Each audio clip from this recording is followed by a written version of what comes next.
Hello, welcome to Gray's Westminster Livestream. Thanks for joining us today. We have a very special guest with us today, Gray Levett himself. Hello, everybody. How are you, Gray, today? I'm fine, thank you very much. If someone doesn't know Gray, think about Gray's Westminster. The clue is in the name. But before we start, a couple of things here. So first of all, we at Gray's Westminster buy your equipment. So if you have any DSLRs to sell, or you want to switch to Z mirrorless cameras, you know, they make those nowadays, you're welcome to give us a call and get a quote and send your equipment to us. If you have questions on Nikon F or to Gray, nothing personal, you know, no personal questions, you don't want that, no? So, preferably not. Preferably not. So, you know, but write QQQ in the chat, and hopefully my colleague Sam, who is behind the wheel, he's a DJ today, so he will pin them so I can read them. We have quite a lively chat today from all over the world. So hello, everyone, and thanks for joining us today. The coffee fund is open as well. So if you do appreciate this live stream, then you're welcome to support us as well. So today we're going to talk about iconic Nikon F, the SLR that started it all. So before we begin, Gray, just for some people who don't know you, tell us who you are, what you do, etc., etc. Well, my name's Gray Levett, and I founded Grays of Westminster, and we're now in our 36th year. We became a Nikon-only dealer in 1992 and have been ever since dealing in new and second-hand and also vintage. And we also do quite a bit of research work as well. And, you know, regulars will probably know we publish about once a year, we do a Grays of Westminster Gazette, and quarterly we do Nikon Owner magazine, which is well worth looking at. If you haven't seen it, here's a copy here. And it comes with a number of benefits you might find useful to supplement your photography. Fantastic. So thank you very much, Adrian. Appreciate it. In terms of, people complain about audio sync.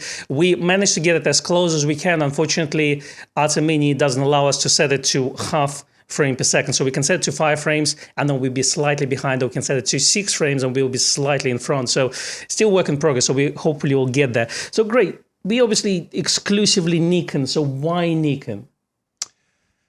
Well, I mean, we're sort of rewinding here for a number of years, which is in, I went to see a film in the mid-60s called Blow Up by Antonioni, and it starred the actor David Hemmings playing a young photographer, successful photographer, fashion photographer really, based in London, and apparently it was loosely based on David Bailey.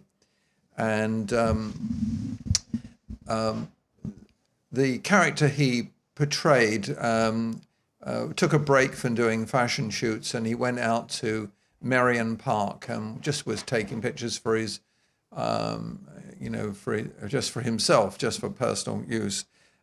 And he got back to the studio and started making these giant enlargements, hence blow-ups, and spotted what he thought was a gun coming out of the bushes and a man lying down, apparently dead. And it was a sort of murder mystery. It was very surreal, really, like a lot of the things in the 60s, like The Prisoner, starring Patrick McGoohan. And he was shooting with Hasselblad 2¼ square, but he was also shooting with Nikon Fs. Mm-hmm. And at that time, the Nikon F dominated 35mm single lens reflex photographer, and it was the one that struggling students like me were desperate to get but couldn't afford. And so I had to make do with a Praktica 4B, which was a camera that when you wound on it could cut the end of your nose because the lever wind was underneath. Well, we've all been there, Gray. That's understand right. you. And the other thing in the film, he goes into a nightclub and photographs this band on stage who were the Yardbirds. And they had 2 guitarists in there. One was the extraordinary guitarist Jeff Beck. The other one was Jimmy Page, who went on to fame and fortune with Led Zeppelin. So for me, it fulfilled 2 things: my love of photography and my love of music.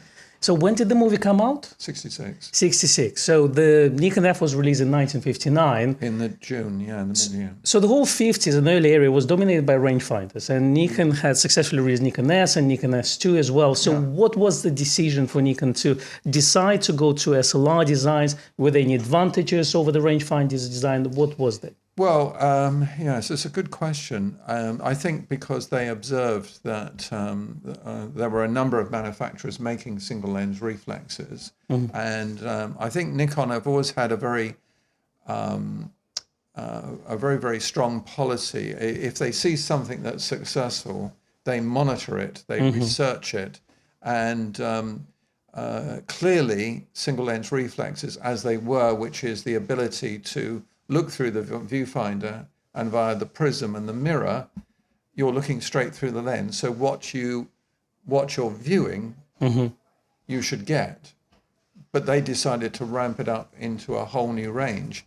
But if you wouldn't mind handing me over that Nikon SP rangefinder over there. There we go. Yeah, that's the one.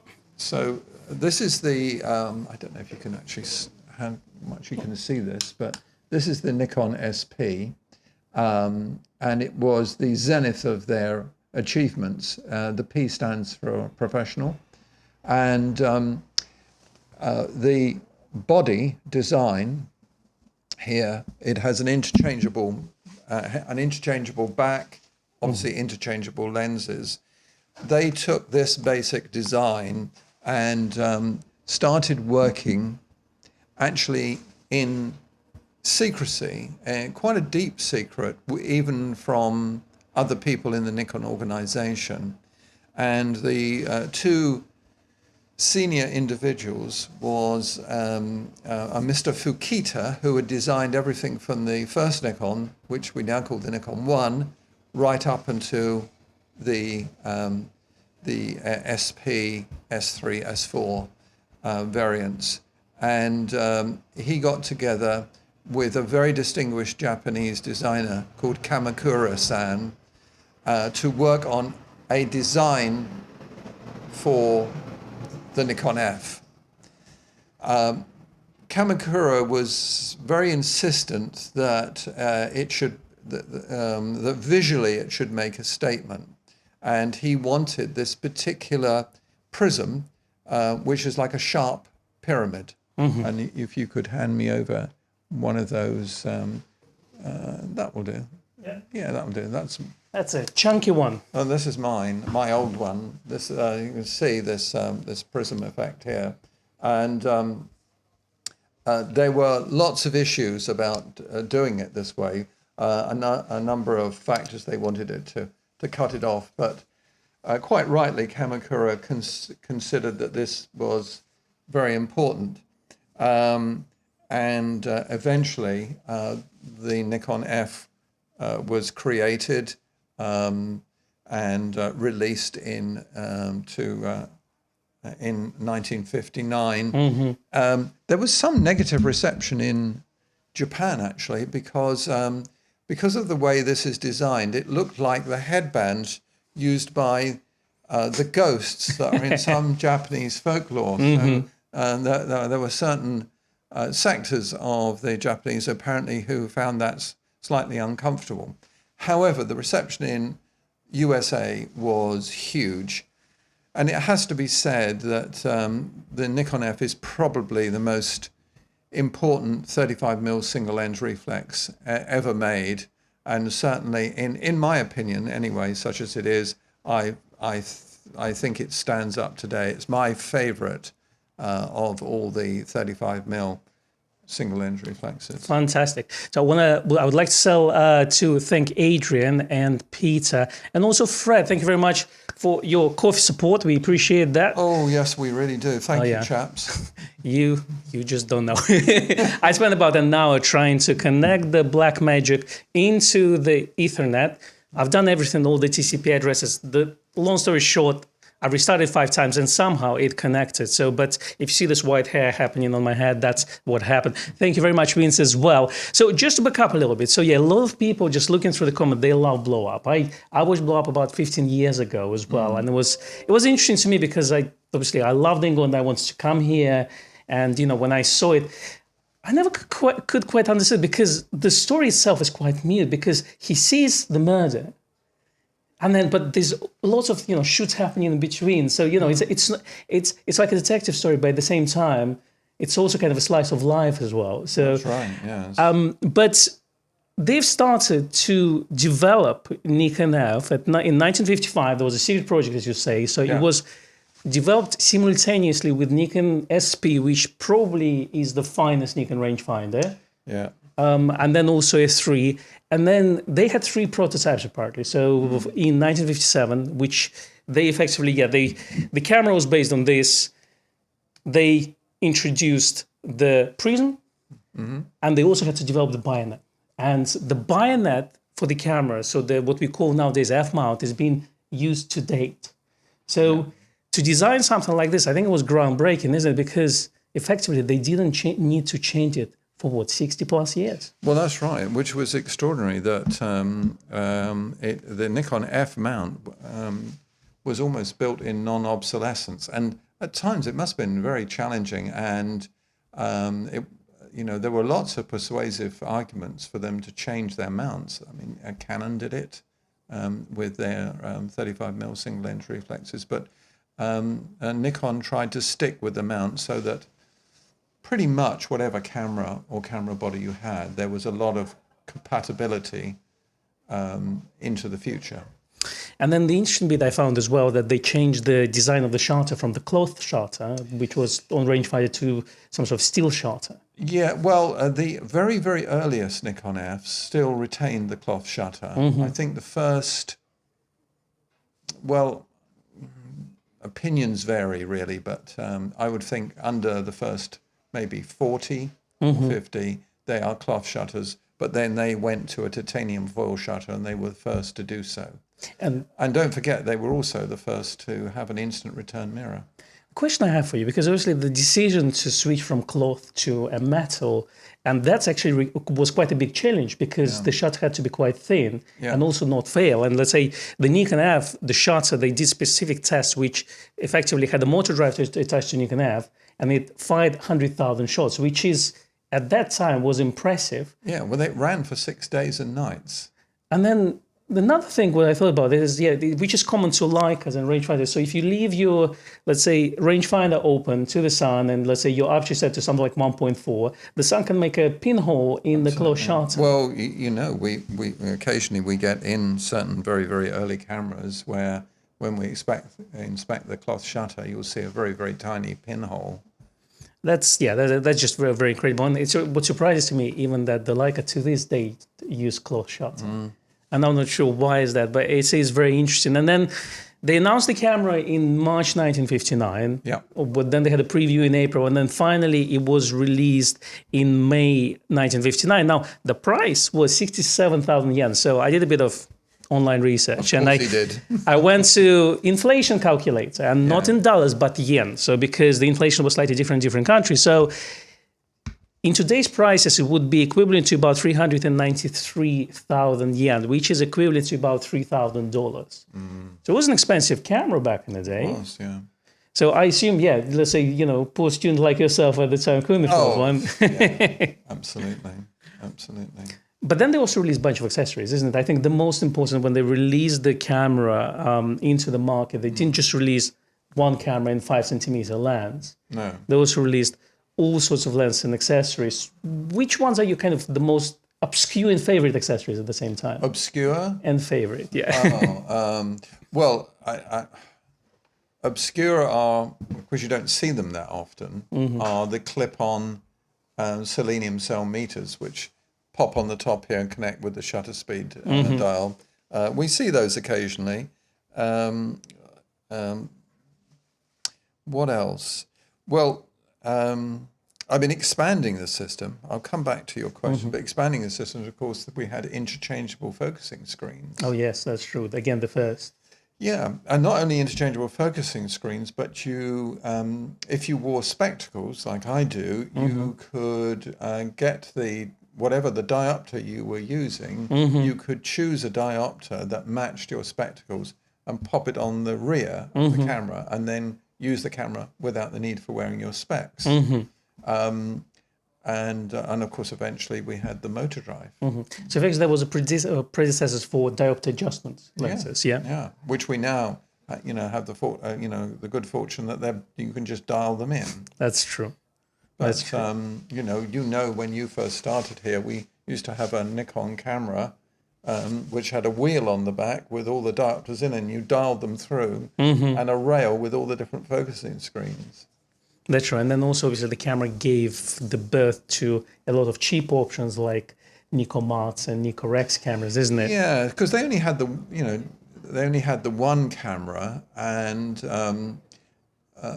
Nikon, with the huge success of the Nikon F, and particularly through in the USA, where it was imported by a chap called Joe Ehrenreich of EPOI, Ehrenreich Photo and Optical Instruments, and he had been very instrumental in bringing rangefinders into the USA, and it took off so well there, and in a very short space of time, it seemed that every pro and every serious amateur was heading towards the F.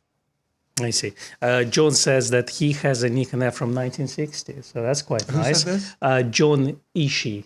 Oh, right. So Okay. that's quite early one, isn't it? Yeah, if it's 1960, it would be. So I assume that it's sort of like a serial number that begins 64, John?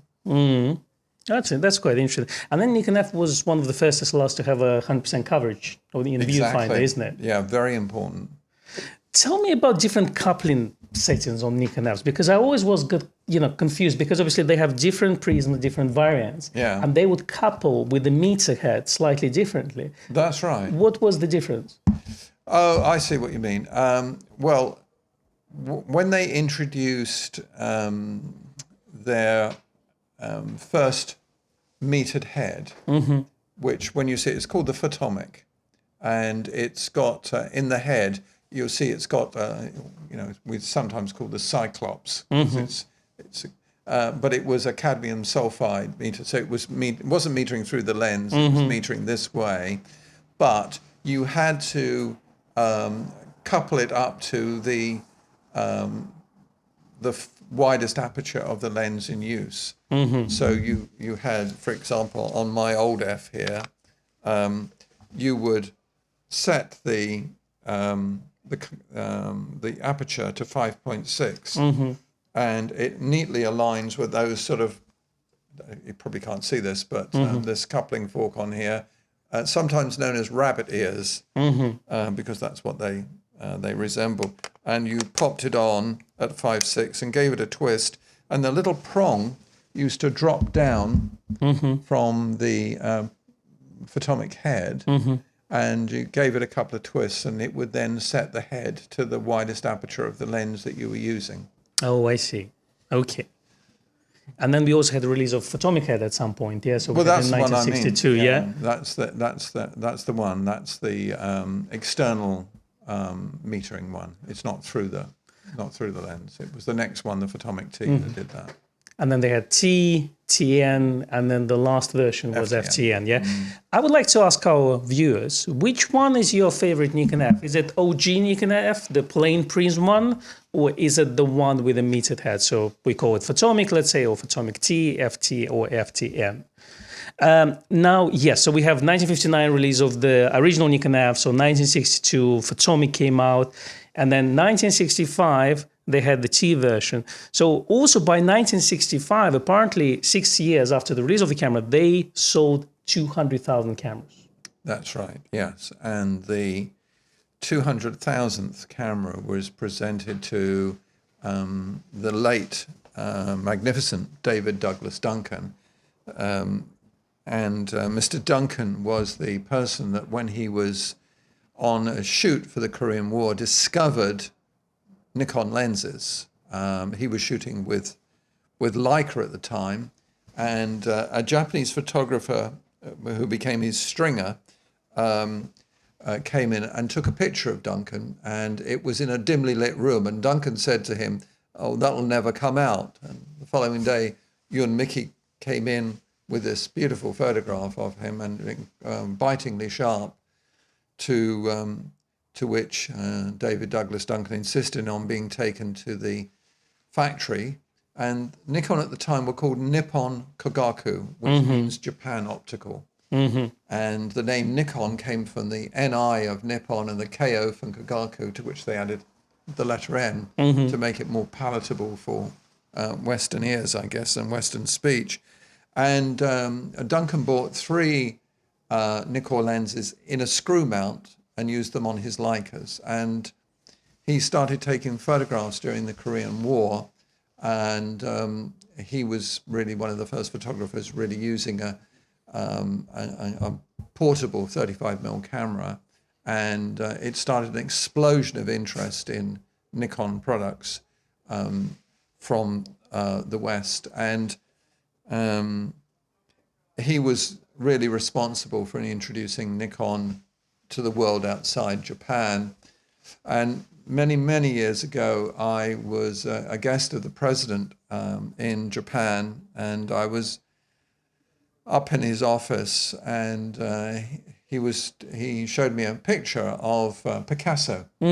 And it was Picasso was standing outside his villa in the south of France, and there was a rainbow going over the house, and it was taken by Duncan, and Duncan was a neighbor of Picasso's, and it was signed to Nikon, the president. It was signed DDD, and he said, Gray-san, he said, Duncan-san is the most important unpaid promoter we've ever had, and he was held in immensely high regard. An extraordinary photographer too, kind of like a poet with a camera. Yeah. If you ever get a chance to read some of his books, like Yankee Nomad, they're well worth investigating.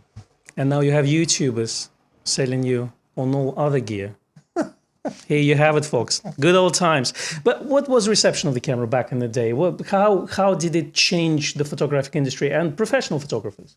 I think it changed everything, because it gave them something that widened the sort of things they could do. Nikon started introducing more and more accessories. In fact, there's quite a well-known early piece of promotion. I don't know if you've got a copy there on your screen. Good question. There it is. It's the 4th one along on the 3rd row down. That one. Okay, let's get it up and running. And it's, it talks about the man who has a Nikon is, I don't know, lord of all he surveys, or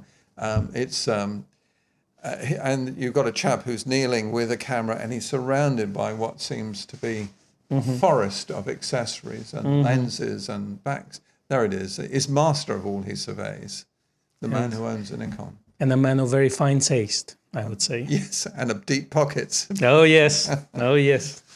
I wonder, I can see a lot of people in the chat compare the first Nikon Fs with a Z system that Nikon introduced, and, just talk about how technology has improved so much. And obviously we talk about expensive cameras, and Nikon F was an expensive camera back in the day, but of course technology has advanced so much. Yeah. But then the perception of introducing the system, introducing accessories to the system, as well as lenses at the same time, I think that's kind of stays the same. Yes.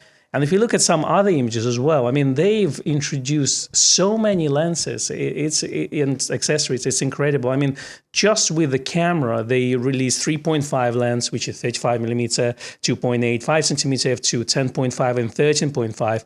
And then basically 6 months later, they also introduced the first the first zoom, telephoto zoom in the world, and it's 8.5 to 25cm f4, which was very interesting. And then also a couple of years later, they introduced 2.1cm f4, which I think you had to look up the mirror in order to use it. Yeah, it had a long stalk at the back of it, so you had to put the mirror up out of the way, clamp it on, but then they introduced a little viewfinder which slid over the rewind handle. Oh, I see. Okay. Slotted over here. For some reason, I'm thinking hot shoe or cold shoe, but they didn't have it back in the day. That's right. So you would look at it like Rangefinder style in a way, right. yeah. Well, and the lens is identical, really, in design to the one that they made for the rangefinder. It's incredible. And the more I read about Nikon F, is also what I've noticed that a lot of people say that technically when rangefinders were around, the wide-angle photography didn't really exist much. So it kind of came in late in the 60s with introductions for those wide-angle lenses for SLR cameras. That's right, yes, because they were doing, 7.5 mils, which, you've seen here over the time with these ones we now call the mushrooms. What is your favorite Nikon F Gray among all of them? So among all the different variants? Of 35 mil? Of Nikon F models. So we've got Nikon F plain prism, we've got FTN. Which one is your favorite? I personally prefer, the straight F, and I would use a separate meter. Oh, I see. Yeah, I see. I prefer. I like it because it's got everything. It's got design and functionality, and I just didn't like that big block on the top. The FTN was a great camera. The funny thing is that obviously most people didn't buy this. If you wanted one, you had to put in a special order. Oh, I see. And hence today that people who collect Fs, one of the things they really like is to get the sharp pyramid prism. So would you, let's say, if you think about it, so you got Nikon F original one, FTN was the last one of them all, and then you had all sorts of accessories that came with it. So the one that I found interesting, they had a Polaroid back. Yes. Well, Nikon didn't actually make that. It was made by another manufacturer. And it was a great chunky thing. I wish I actually had one. I haven't seen one for a number of years. But you took the back off, and it came down here, and it had, I think it took sort of, was it 3.5 by 5? It was sort of like end print size. One of those old-fashioned Polaroids, yeah. But in order to, and it had a separate mirror down here that would mirror the image back here. Then it went through an Nikkor enlarging lens to get onto the Polaroid back. Not very straightforward, is it? No. It was amazing that anyone bought it at all, really. But yeah, because normal Polaroid back normally goes on the back of the camera, isn't it? Or not at the bottom of the camera. Yes. But the trouble is, because it was so big and what they had to put into it in order to get the image up to that size, I had to hang down because it was here. Your nose would be out because you'd have that great bulk. And you would use that basically to test the exposure. Is that correct? Yeah, if you were if you were shooting in a studio. If your character will blow up and you do it for the shoot. Yeah, exactly. Which is later on when we had cameras with Hasselblad which had interchangeable backs and you could just slap on a Polaroid back, take a picture, great, it's okay, take it off, then slap on your other back. We weren't quite so fortunate with 35mm SLRs. And they also had 250 frames back, which would basically have 30.5mm film inside. That's right, yeah. We used to sell, places I worked before, you'd sell these great canisters of bulk film. And the other thing is you needed a bulk film loader as well because you had to load it in the dark, and you would set your counter to what sort of length you wanted to go in the back. How bizarre, isn't it? And then what's interesting to me as well, it's that obviously we started to notice the shift. So by late 60s, we had pretty much all news photographers switched to 35mm cameras. We had a lot of, let's say, they had Tokyo Olympics in 1964, and Nikon, their article about Nikon says that effectively 90% of speed graphic cameras that were used for Olympics were replaced by either Nikons or other brands. So we started to notice the shift to something a little bit more portable. And then they could be used in all sorts of situations or on all sorts of parts of the world. I mean, obviously we got the famous Don McCullen camera. Oh, yes, because I don't know if you've seen this, but a few years ago, there was a big retrospective of Don McCullen's work at the the Tate Gallery, which is Tate Britain is just about a 10-minute walk from the shop here, and had a lot of his work. In a case there was his black Nikon F, the camera, he admits, saved his life because stuck in it is a bullet from a Cambodian sniper, and his Nikon F stopped the bullet. Otherwise, Don McCullen, or Sir Don, I believe he is knighted now, would not be here. So it was known as, you know, a really, really hard, tough camera. I was reading the comment, which is your favorite Nikon F, and we have F2AS, FM2, FTN. But Yeah. I can see that plain prism Nikon F is winning all of them. There's a question for you from Nigel Sarton. He's asking, can you give us some details of the Nikon F used by Clint Eastwood in the film Bridges of Madison County? Yes, I can actually. When that film, I first got alerted to that film by the wife of a good friend of mine. Her name is Britta Bang. She was married to a friend of mine called Michael, and Britta was a really good photographer. And she said to me one day, "You have to read this book, Gray. It's called The Bridges of Madison County." And she said, because it's about this photographer called Robert Kincaid. And later on, Clint Eastwood was making it into a film, and I got very interested because I wanted to see if we could do a feature on it. But funny enough, Warner Brothers were a bit reluctant to give us any access to photographs at all, which I thought was extraordinary. And After the years, isn't it? Yeah. After all these years. Yeah. And I happened at that time to be speaking to Stanley Kubrick's assistant, his long-term assistant, Tony Swithin.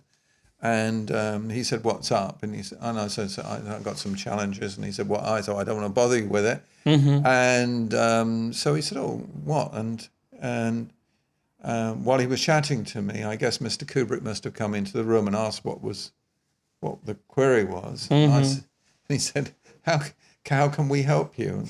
Which was the last thing I wanted them to do, because, you know, it was a bit much, I thought. And I said, "Oh no, please don't concern yourself."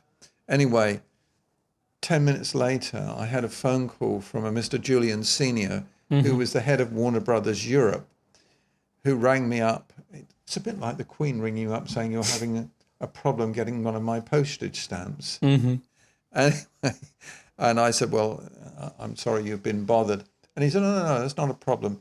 And within, I think, about an hour from that, someone turned up with all sorts of photographs, poster, and I think the following day I got an invitation from Clint Eastwood to go to the premiere. And the photographer, Ken Reagan, was invited to do the stills on the shoot, and he turned up in Madison County, and was in a local sort of mum and pop store buying some groceries, and who should be coming down the aisle towards him with a little grocery trolley but Clint Eastwood. And so they got speaking, and Eastwood said, "Well, why don't you come over tomorrow and I'll cook you breakfast? I want to talk to you about Nikon." That would be nice, yeah. He said it was surreal that the outlaw Josie Wales and Dirty Harry was inviting him for breakfast, and he said Eastwood's very down to earth. He didn't have any assistants, no bodyguards, and he had an old pickup truck outside. And he asked me how best I should view the Nikon F, and he said it's like driving an old Ford pickup truck. And Mr. Eastwood at that time, I think, was using FM2s. And So the Nikon F you see in that film is actually the photographer's, and it's a black camera, but you'll notice it has a chrome prism. And we were fortunate in that we were then allowed some BTS and behind-the-scenes photographs of the bridges of Madison County, and were able to use them in an issue of Nikon Owner, and it's one of my favorite covers because I've been a fan of Clint Eastwood's for many years, and it's said that that the character that he plays in the film is based on who's that nature photographer that did Chased by the Light? Jim Brandenburg. Yes. And funny enough, God, this is going to sound like terrible name dropping. Funny enough, I was some time ago. I was talking to Tom Cruise, and he said, "I think that Robert Kincaid is based on Jim Brandenburg." He'd heard that too. That's incredible. I didn't know that. Yeah. Wow. Yeah. That's impressive. It's interesting how we talk about all this reference to pop culture, and then people really like the design of Nikon F, and they want the full-frame digital Nikon F, or they want Nikon Z rangefinder as well. So it seems like the design itself is timeless, and they're just nice to hold. Yeah. They're nice and robust. They don't feel plasticky. No. Everything is very tactile. So in terms of, like the lever feels nice. All the knobs and whistles are just fantastic. They got the design right. It's a bit like a Zippo lighter. That's there true. There are certain classic designs, like the Volkswagen Beetle and things like that. I have one and I don't even smoke. Yeah. Just to go back to that gentleman's question. Yes. There's also a scene in it where the character of Meryl that Meryl Streep plays, when she gets a package in the post, and when her lover Robert Kincaid had passed away, he'd left her a number of things, which is his cameras, and when you open it up, inside there's a Nikon SP and motor drives. And I see. like that. But the central camera that Mr. Eastwood used was the F. Here you have it, folks. If you enjoy this stream, do give us a like, maybe a subscribe as well. That helps the channel greatly. Yes, please. That would be great. Yeah, Andy said several things. Andy Hates. So he said he's got all black FTN, serial number starts at 69, and then also a chrome FTN that starts at 74. But he's also asking about some chrome filters. Yes. So tell us a bit more. I'm not sure what it's all about, but well, all the early filters were polished chrome, and people who say collect the early scalloped barrel design lenses like this, on here, want if they're buying filters, they want filters of the period. I mean, you can use modern ones, of course. But if you do, you've got these chrome filters, and we have lots of them actually. And the chrome, they were always chrome in the rangefinder era. It was only later that perhaps it felt it was best to have black, so it didn't cause any reflections. Are those filters quite rare nowadays? The chrome ones? Yeah. Not particularly. I mean, there are certain ones that are very difficult to get in anything, like the R60 Reds, and you see the sort of prices that people ask for them on eBay. You could buy a lens. Yeah, that's true. Let's not talk about eBay. I was just looking at the prices of Nikon S rangefinder. So S3 unopened from Japan. It says brand new unopened. A little bit of fungus. Yes, yes. Well, I think we've spoken in the past about the sort of slightly beatnik attitude certain eBayers have to descriptions. As mint plus plus plus plus? Yeah, mint plus plus plus plus plus, showing signs of wear. Yeah, yeah, big crack on the prism. Thank you very much, Robin. He says, good jobs on the graphics. My pleasure. Jeff Brown says, that's my favorite copy of the Nikon Owner magazine, the one with Clint Eastwood. Thank you very much. Fantastic. And Neff says, I remember watching this movie in the theaters and I was shook to tears. Really, really good film. Yes. It's very interesting. And then National Geographic made a story about Robert Kincaid called Reel to Reel in 1995, I guess using this camera as well. And people do love Nikon Fs. I think if you, let's say for you personally, if you look at all Nikon F systems, including the later one F6, which is your favorite Nikon and why? Which one would, let's say, if you would just have to choose one camera out of all Nikon SLRs? All the 35 mils? Yes. Gosh. Hypothetically. Well, I mean, you've got them all. I mean, let's be honest. Yes, yeah. Well, I think it would be down to two. I think it would be an FM3A. Yes, an FM3A and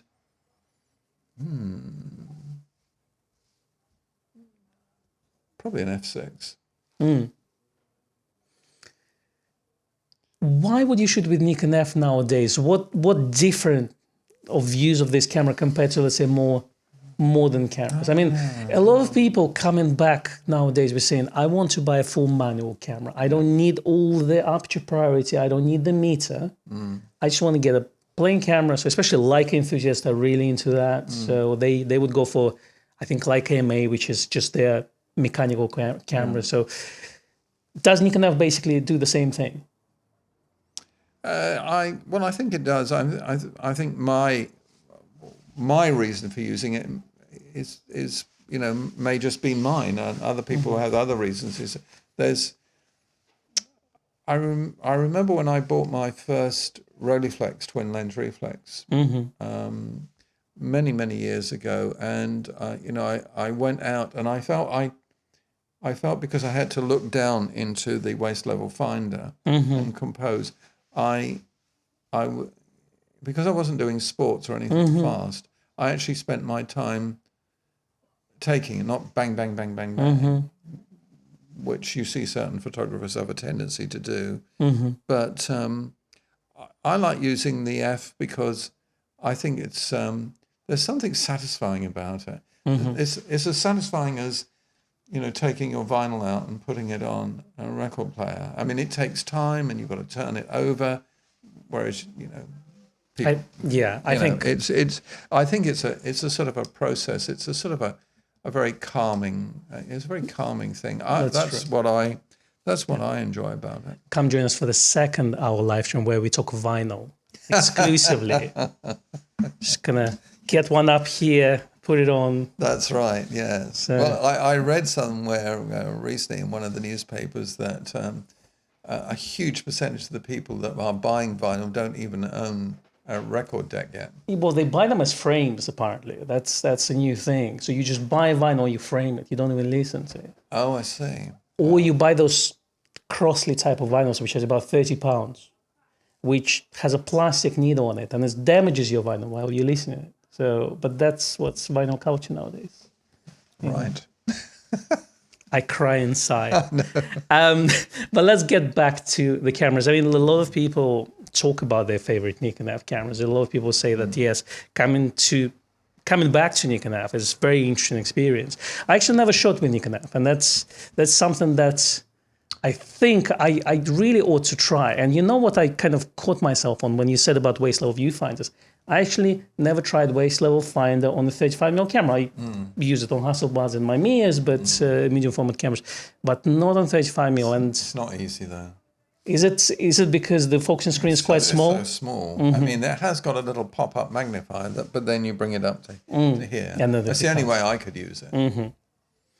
Thank you very much. Aaron Metcalf, he says, I bought Nikon F3P a few years ago and love it. It's such an awesome piece of kit. F3P is a press camera, isn't it? Released for Japan only, isn't it? That's right. It was at the request of the Japanese press agency, and there were a number of changes to it, and it wasn't directly exported, although we've had a number of them over the years, and I think we might even have one at the moment in unused condition.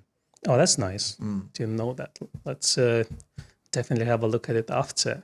And then the manual cameras cause you to think about the image you're creating. 36 frames was not a lot, and you had to have a plan, Andy says. So it is true. Do you find yourself coming back to film nowadays, or you should digitally? I do when I have the time. If I just want to go out and take some photographs, it varies really, Constantine, on my mood really. By the way, some of the images that Constantine will be showing you today were taken by master photographer Tony Hurst, and there's so many great ones. It's actually difficult to know what to put in and what to leave out. Yeah, we ought to fly to Dublin, Gray, and just see the studio, see where it all happens. The magic. Well, I was fortunate to spend a day in the studio with him as his assistant. So I felt very much like the sorcerer's apprentice. That's true. Maybe me and Becky will do video one day. Absolutely, you should. And Tony's a remarkable photographer. Indeed. Andrew says the reason why cameras which are shot from the waist level are so great for fashion and portraits. And this is why the flip-up rear screen is so great. Good point. Interesting observation. I do find that, the waist level finder, you have to get used to it as well, because obviously if you tilt your camera, then sometimes it's a little bit disconnection between your brain and the way that, the image camera shows. So if you need to adjust it up and then sometimes you go down or, Yeah. I did find that. But I ought to try. I know you can do it on F2, F3. Basically all cameras with interchangeable prism. Even I guess F5 should have a waist level finder. Yeah, up to the F5. The F6 was the first one that the prism wasn't removable because less people had a requirement for action finders, waist level finders, and things like that. And Nikon just decided to dispense with it altogether. Manuel says, I've shot Nikon since the 80s, but I feel like a newbie in the chat. You're not alone. I'm learning a lot today as well, Manuel. So it's a quite an interesting lesson. I think for me, when I started to do photography, my first experience was with a FM3A, which I borrowed. Well, I've met a photographer, and I was 14, and I met a photographer, he was doing reproduction work in the gallery. And I said, here I am, I know your daughter studying in the next class to me, could you teach me? And then he said, yeah, why not, come into my studio, etc., etc. So is that what happened? That was my first experience with FM. And then obviously I started to work here, and FM2s up to, let's say, F3 and above, I was familiar with, but F2 and Nikon F was always puzzling to me, and because they all had different prisms, and sometimes they were very difficult to differentiate between the models. And as you're saying, the coupling areas were slightly different on all of them. So I always tend to call you and say, help, But tell me, one thing I want to ask you. There were some obscure variants as well. So I know they had the one for NASA, they had the military ones. Could you tell us more about that? Yeah. I can. Let's go for the US one, the US Navy one, which we. Oops. That would be this one. So I'm just going to put it up on the screen for everyone to see. In issue 72 of Nikon Owner magazine, we've got this stunning front cover by Tony Hurst. And just find the page here. Here we go. What's that? Yeah, I think the next stream we'll do is about vinyl, about vinyl. People you think so? Tend to love it. Yeah, we'll start with what you need, preamp, amp, etc., etc. Yes. So this was the KS80A, which you can probably see on your screen now, came in that big block with a grip, and it had a fixed lens, a 43 to 86 lens, which you could lock at infinity because they were used as combat by the pilot would be shooting with one hand while piloting the plane. Okay, the plane. That's very interesting. Okay, and so you could shoot one at a time or in a succession, but it's not a bulk film back, so you could get through 36 exposures. Yeah. The pistol grip's always fascinated me as well. Yes, because it has an enlarged rewind knob and that big pack on the side. Again, these cameras were originally modified by Aaron Wright Photo and Optical Industries in America, and custom made effectively. Yeah. And why you so rarely see them, because apparently the the urban legend that I've heard was that if they sent them back to be repaired, it would take forever. So what they used to do was, if there's something wrong, they just used to dump it, and they would get an instant replacement. So that was the apparently the way of things, according to some former military chaps. And they were quite reliable cameras. I mean, the U.S. mission to Everest in 1965 apparently bought 20 of those, and all 20 survived the hike. Yeah, which was nice. Yeah, you hear stories like that all the time. And what about the one that was made for NASA? Yes, that's right. Again, featured here in issue 66, and I did make some notes about it here. If you can just bear with me a moment. Hopefully the image will come up as well. The image is fantastic. Yeah. And that's a fake camera on the moon, not the fake landing. Yes, that's one of Tony Hurst's. So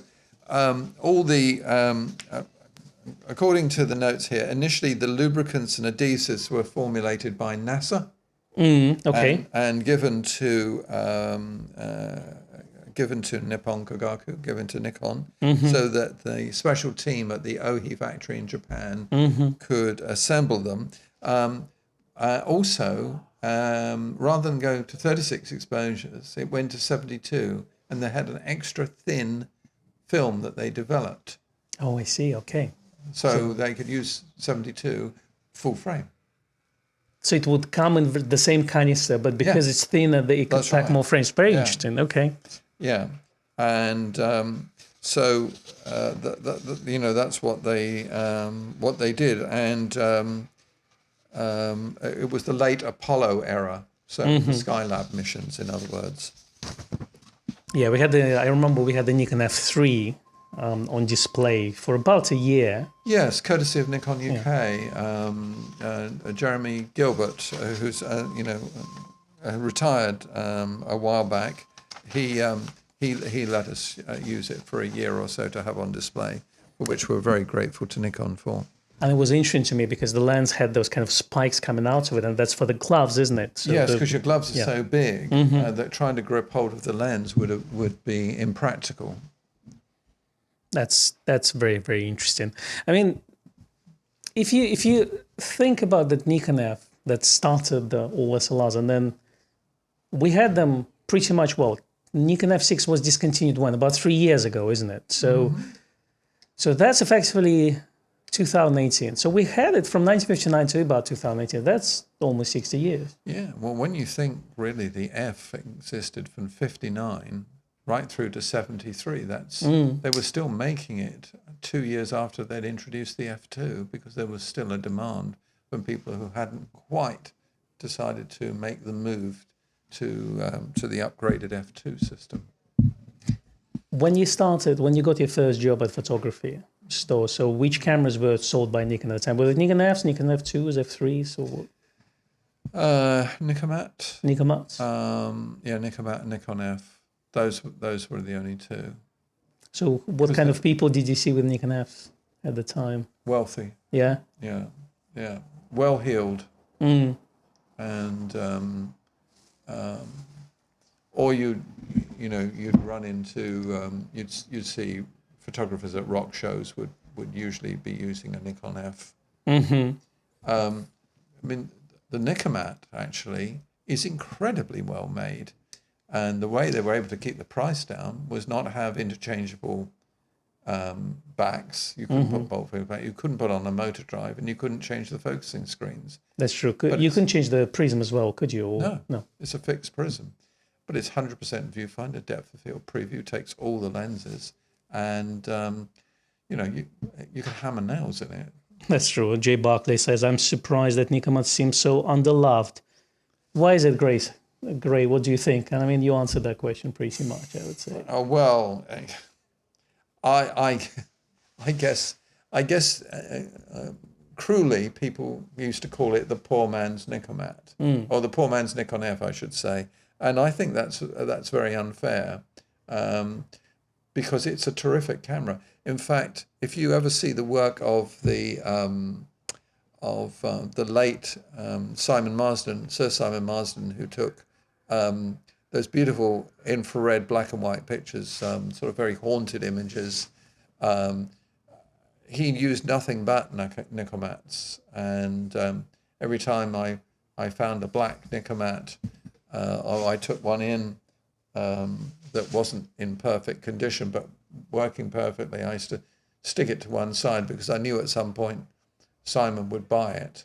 It's also made me think that, if you look at the, let's say, accessory system, the image of all the accessories that were produced for the camera, it was incredible amount of accessories. And, started with an interchangeable prism, which lasts up to F5. Mm-hmm. But if you look at the current manufacturers, they tend to strip things down and they actually give less in terms of accessories. Obviously you get a punch in technology, but you can't change your prism anymore. There are not so many accessories around. No. And it just made me wonder, because obviously photography is more advanced nowadays, and also I guess more people use cameras compared to back in the day. But actually there was more choice back in the day than now. There was, yeah. I know, absolutely. And then also what made me think as well, the Nikon F, obviously, if you look at it as like $3,000 camera, like for today's money, let's say. That's right. You start to see that they introduce the top camera, and then they start to make the cameras cheaper and cheaper and cheaper. Yes, they will remove some things, like, let's say, you can't change things anymore, let's say, but then they make the cheaper. And then that type of development and production stays to this day. We have Z9, which basically cutting-edge technology. And then hopefully with the next cameras introduced, we'll start to see this technology becoming cheaper and cheaper as well. Yes, that's right, yeah. Are you waiting for Z8? I think we all are, aren't we? It's interesting. People, I did a poll on my Instagram, and I asked people, what do you think Z8 will be? Is it going to be mini Z9, or is it going to be more of a kind of a high resolution camera? And it's kind of split thoughts. And some people actually think it's going to have a lower than 45 megapixel sensor. And what made me think that people don't actually know what they want from Z8. No. I'm going to stir up some chat as well. I'm going to bring some comments up right now before we say goodbye. Before we say goodbye, do you think we should show them those other two little models that we've got? Yes, absolutely. Let's do that. The closest one first. Yeah. Could you introduce us? So this is a special one because it was only made in one country. Yeah. This is a regular Nikon F, plain prism. But instead of the word Nikon on it, it's got the word Nikkor. And the reason for this is that when Nikon wanted to introduce the Nikon Fs into Germany, they ran foul of Zeiss and Zeiss Icon. And Zeiss Icon felt that the word Nikon, or Nikon as we call it, was an infringement.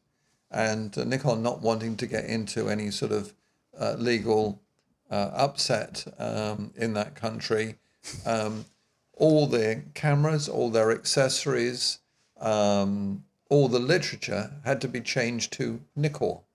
So eventually that all changed, and they were allowed to sell Nikons in that country. And at one point I heard that if you had a Nikkor and you really wanted the real thing, you could send it back and they'd put on a proper Nikon front plate, which now then makes these Nikkors quite desirable. So that's that one. And you've got the... Tell us a bit more about this one. Oh, this is a big baby, isn't it? This is the Nikon F high speed, 7 frames a second with mirror up, supplied with an optical viewfinder for 135, 180 and 300mm lenses, and you can select the zoom range by rotating the rear dial, and it's also got parallax. It came out in 1971, and there was a 9 frames per second one in 1976, and according to what we can find out about what records are available, only 54 of these were ever made. A lot of them got dumped. 54. And some of them were converted to 9 frames a second. Ones I've never seen a 9 frames a second. when the F2 came out, they had a high, F2 high speed with a fixed pellicle mirror, and then in the F3 HP, which was 13 frames a second. But it's a glorious thing, very, very rare. First one we ever had. That's incredible. I mean, if you think about 13 frames per second, I mean, how quickly can you go through the whole roll, isn't it? It's about 2.5 seconds. No bulk film back, Konstantin. You need to have at least 3 or 4 of those, and you just need to have an assistant to keep changing the rolls for you. Exactly. All right. Well, it seems like that's all the time we have for today. Gray, thanks very much for joining us. Thank you. Learned a lot. It's been a pleasure, and thank you to everybody that's dialed in to see us. It's greatly appreciated. Thank you so much. Absolutely. And then, aren't we up for award, Gray? We are. Yes, we've been nominated by the British photographic industry for Retailer of the Year award, and so if you've dealt with us at all and have been satisfied with our service or happy with our service, we'd be awfully grateful if you would give us a vote. I think there was probably some details that Konstantin could put there. Yeah, definitely. It's very, very helpful and would be greatly appreciated. Fantastic. Well, thank you everyone for joining us today. I hope you're going to have a great weekend. Apparently it's going to get hot next week as well. So stay safe out there, and we'll see you next week for another news podcast and also another riveting live stream. Thank you very much, everyone. We'll see you next week. Thank you. Bye-bye. Bye.